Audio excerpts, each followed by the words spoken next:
Salut tout le monde, aujourd'hui je vais vous présenter les analyses d'erreurs que j'ai fait et desquelles j'ai appris beaucoup.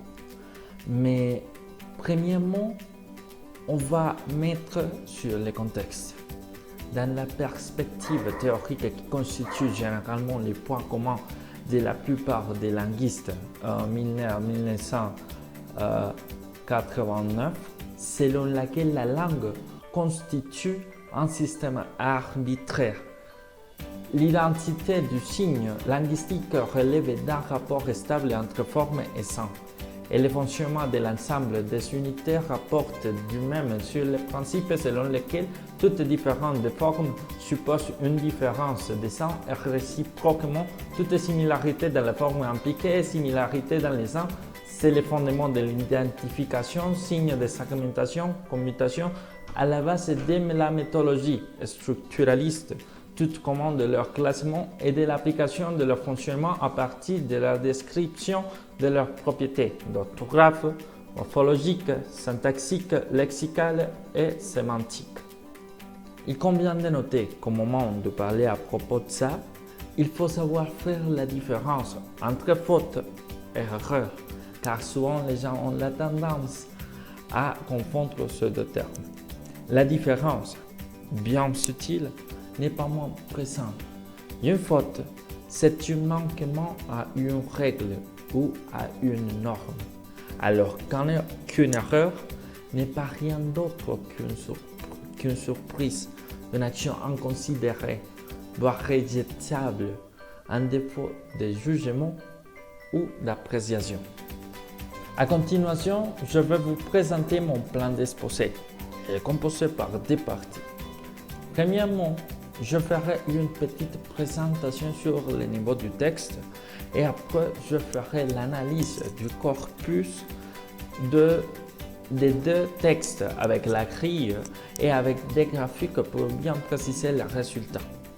Finalement, je ferai les conclusions pertinentes sur le texte, précisant la comparaison entre les deux et présenterai les activités de remédiation.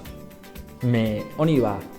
Le niveau de ce texte est B1, selon le cadre européen de commande de référence, et les heures d'apprentissage que l'étudiant doit avoir sont 340.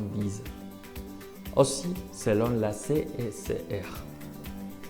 En analysant les deux textes, on peut voir qu'ils ont une grande similitude entre les erreurs présentées, et la grande majorité étant des fautes d'orthographe. Le premier test, qui traite de la protection de l'environnement et des animaux, comporte 14 erreurs dans toute sa structure, réparties en 9 orthographiques, 4 morphosyntaxiques et un lexique. Ces textes ne présentent que des fautes, ayant de même comme la source de l'erreur plusieurs aspects qui pourraient amener l'écrivain à semer la confusion dans la plupart des cas. Pour sa part, le deuxième texte qui parle de l'utilisation d'Internet comporte 12 erreurs réparties de la manière suivante: 8 orthographes, 2 morphosyntaxiques et 2 syntaxiques. Il convient de préciser que, comme le premier test, cette pièce n'a pas que des fautes et ayant pour cause principale l'oubli et la confusion. À continuation, je vais vous exposer ou vous présenter quelques des erreurs que j'ai trouvées sur le premier test, le texte des animaux. Bon, dans la première ligne, j'ai identifié l'erreur de souhaite. Souhaite, l'écrivain l'a écrit avec E, mais comme on sait, on doit l'écrire entre les H et les T avec AI. Alors, je fais la correction de l'erreur et je mets je souhaite, comme on doit l'écrire.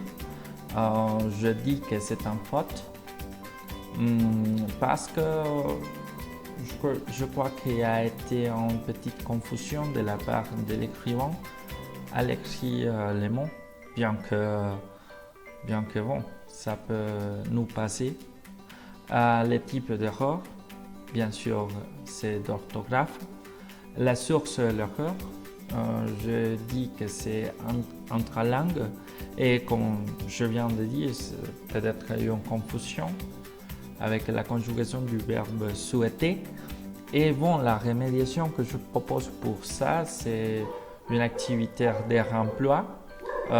Les clients peuvent faire des activités de conjugaison pour améliorer cette partie.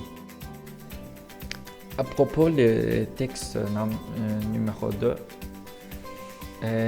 bon, je vais vous présenter une des erreurs que j'ai trouvées. Bon, c'est l'erreur de la ligne 3. L'identification de l'erreur, c'est aussi, il y a des pages. L'écrivain a écrit aussi, qui est bien écrit, mais après aussi, il y a une virgule pour séparer l'idée. Alors, les corrections de l'erreur, c'est aussi, virgule, il y a des pages, bien. Je trouvais que c'est en faute parce que peut-être que l'écrivain a oublié la virgule, ça se passe. Et les types d'erreurs, c'est d'orthographe, bien sûr, parce que il concerne au point au signe de ponctuation, pardon. Et la source de l'erreur, c'est intralangue, on oublie, comme je viens de dire. Et la remédiation, activité à remploi, faire des activités d'écriture ou utilise les signes de ponctuation dans quelques phrases, ça serait bien.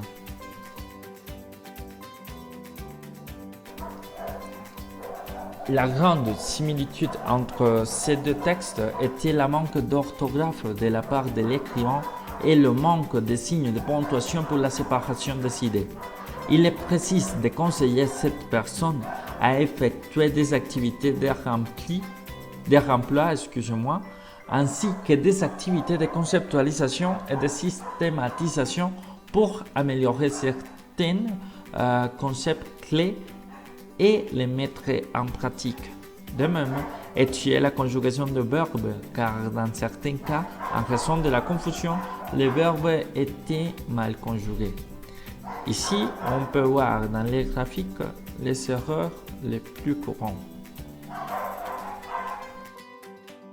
Bon, il a été l'analyse faite sur les deux textes. J'espère que tu es devenu clair. À bientôt.